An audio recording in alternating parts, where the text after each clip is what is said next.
If you are stuck on pending on the Xiaomi 17T or 17T Pro and you cannot use the Play Store and download apps, here's what you can do. So first of all, we're gonna close the app. Now after that, we're gonna go to the control center or quick settings, and you want to disconnect from Wi-Fi and mobile data. Unless you use only one of them, still you want to disconnect.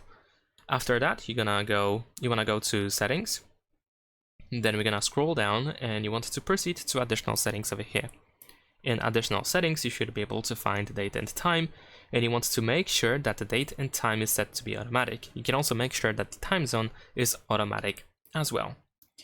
Once you have re-enabled automatic date and time zone, then you should be able to re-enable Wi-Fi and mobile data.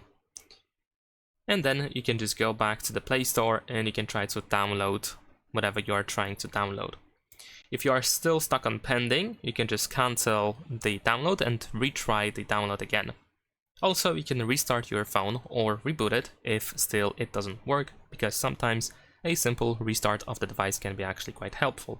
And that's pretty much it. Leave a like and subscribe.